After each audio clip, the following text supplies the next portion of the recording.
Place au débat, comme chaque jour dans LC Midi. Aurait-on retrouvé l'opposition d'une seule voix? Soudainement, elle réclame de nouvelles élections et un référendum d'initiative partagée. Les fronts se multiplient, mais est-ce autre chose que des coups politiques à répétition? Nous allons justement en débattre avec Nathalie Arthaud. Bonjour, tête de liste lutte ouvrière pour les élections européennes. Bonjour. Après les Insoumis et une bonne partie de l'extrême gauche, après le Rassemblement national, voilà donc que les Républicains, Romain Reda, demandent à leur tour une nouvelle élection. La dernière salve est donc partie de l'Assemblée. Vous allez le voir hier, Marine Le Pen, Éric Coquerel, Christian Jacob, presque d'une seule voix. Nathalie Arthaud, vous étonnez de tous ces appels ou pas aux dissolutions? Non, c'est des opérations politiciennes classiques, hein. C'est le jeu politicien classique, voilà. Moi, On a rarement vu ça quand même, une telle homogénéité de demande, oui, que ça vienne des Insoumis ou des Républicains. C'est vrai que ce front unique, Ouais. hein, des oppositions est assez intéressant parce que en réalité, ils passent la majeure partie de leur temps à s'affronter, à expliquer qu'ils n'ont rien à voir les uns avec les autres. Au bout du compte, peut-être qu'ils pourraient faire une liste commune aux européennes, hein, puisqu'ils ont l'air d'accord sur pas mal de choses. Bon, en tout cas, moi, je peux vous dire que je me sens pas du tout, j'ai pas du tout envie de me mêler à tout ça, hein, et y compris ce petit jeu consistant à dire il faut refaire des élections, vous verrez avec un nouveau gouvernement, une nouvelle majorité, plus rien ne sera jamais comme avant. Enfin, c'est le coup permanent qu'on nous fait. Et puis en réalité, ça fait des décennies. Hein. C'est gauche, droite. Alors maintenant, c'est plus la gauche et la droite, mais enfin, c'est pareil, un petit jeu de dupes. Parce que au fond, tout continue comme avant. L'exploitation, les bas salaires, on y va pour reprendre les retraites, les licenciements continuent, voilà. Donc tout ça. Est-ce qu'il n'y a pas là une instrumentalisation de la crise sociale pour pouvoir embarrasser la majorité présidentielle? Votre sentiment, Nathalie Arthaud? Moi, je pense que si effectivement c'est pas une revendication qui est remontée de nouvelles élections, c'est parce que précisément les classes populaires ont réalisé que finalement elles étaient plus efficaces pour se faire entendre en faisant grève, en manifestant, en occupant les ronds-points. Voilà ce qu'on a vu avec le mouvement des Gilets jaunes. Parce que encore une fois, si les intérêts des travailleurs, des retraités, de ceux qui galèrent avec quelques heures de boulot aujourd'hui sont discutés, c'est précisément parce qu'il y a eu des mobilisations populaires. Donc moi je crois qu'effectivement c'est à cela qu'il faut s'en tenir, c'est que rien ne viendra d'en haut, d'aucune majorité. On a fait à peu près toutes les combinaisons possibles au pouvoir depuis 50 ans, 60 ans, hein, et on a vu qu'au pouvoir, eh bien, ils étaient tous soumis finalement aux mêmes, c'est-à-dire aux grands groupes industriels et financiers, aux plus riches, aux privilégiés qui tiennent l'économie. Donc moi j'espère que si dans cette crise sociale, eh bien cette idée-là, hein, elle a fait son chemin dans les têtes, que c'est effectivement par en bas, en instaurant un rapport de force, une pression populaire, qu'on peut effectivement, nous, petites gens, imposer nos intérêts. Si cette idée, elle a fait son chemin, ça sera déjà formidable. On a l'impression que la France est une cocotte minute. Non, c'est votre sentiment aussi, Nathalie Arthaud, surtout à l'issue de ce grand débat? Oui, mais enfin, la cocotte minute n'est pas à l'Assemblée nationale. Hein. Non. Voilà. Pour moi, l'opposition n'est pas à l'Assemblée nationale en réalité. L'opposition, elle est dans la rue. Voilà, elle est dans la rue, elle s'est montrée dans la rue, et c'est effectivement ça a été les Gilets jaunes, mais ça a été surtout le soutien, ça a été la solidarité qui s'est exprimée autour des Gilets jaunes, parce que pendant, y compris encore aujourd'hui, hein, les revendications mises en avant, elles ont trouvé de l'écho dans l'ensemble de la population. Donc la réalité, c'est que la pression, elle n'est pas mise par le petit cirque à l'Assemblée nationale ou au Sénat, hein, elle est mise par en bas. Et oui, et c'est une bonne chose, parce qu'encore une fois, c'est comme ça. Moi, quand j'entends, par exemple, quand je vous entends, les Républicains dire que vous avez des propositions géniales à proposer à ceux qui manifestaient, si votre proposition, c'est d'avoir la retraite à 64 ou à 65 ans, je ne crois pas que ça fasse beaucoup c'est sûr que nos propositions, Madame Arthaud, c'est de remettre le pays dans la bonne voie. Oui, mais alors, voilà. C'est pas de faire la révolution, et de détruire nos institutions. Il y avait beaucoup de retraités qui étaient dans la rue, et qui étaient dans la rue parce que justement les pensions de retraite. C'est justement pour qu'ils puissent continuer à avoir des pensions à taux plein, Madame Arthaud. Que baisser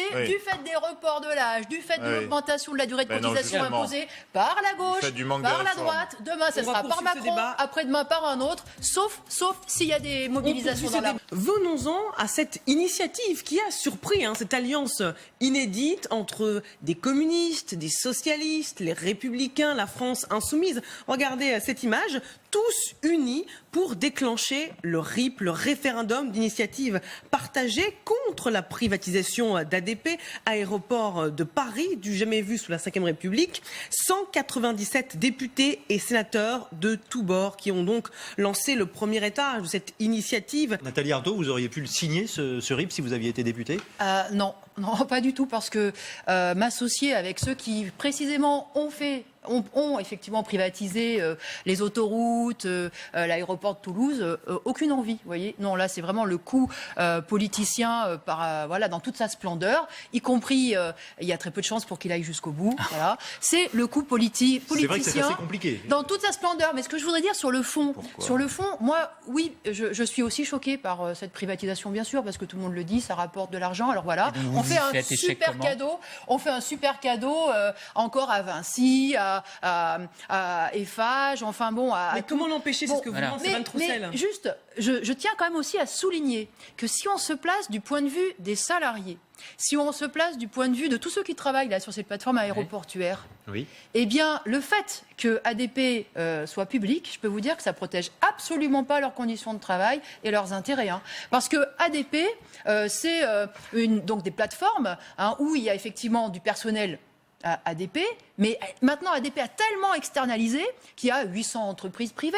Donc si on privatise, ça ne change rien, c'est ce que vous nous dites. Ce que je suis en train de dire, c'est qu'aujourd'hui, les salariés qui travaillent sur ces plateformes-là, ils sont traités comme des pions. Ils sont licenciés à tout va. Dès qu'il y a un appel d'offres, bien sûr que leurs salaires sont écrasés, que c'est la précarité, etc. C'est ça leurs conditions de travail. Donc ce que je veux dire, c'est quand l'État gère ce genre d'entreprise, je peux vous dire qu'il se comporte pas mieux que n'importe quel patron privé. Je m'étonne que vous ne vous dites pas, tiens, c'est quand même une bonne initiative que d'aller chercher les Français, leur demander leur avis. Je voulais quand même le faire remarquer parce que justement, on nous explique que c'est un bien commun, c'est un bien national. Mais je peux vous dire que du point de vue des salariés qui y travaillent, il faut qu'ils se battent tout autant que contre n'importe quel grand groupe. Parce qu'on ne jure toujours pareil, que par la rentabilité, c'est toujours la même politique. Et ça aussi, moi, je le dénonce parce que ça suffit pas de dire qu'il faut que ça reste public. Il faut que ça soit véritablement au service de la population et des salariés qui y travaillent. Madame Arthaud, qui est contre l'État et contre la mondialisation, ne peut pas dire autre chose et elle voudrait mettre sous clé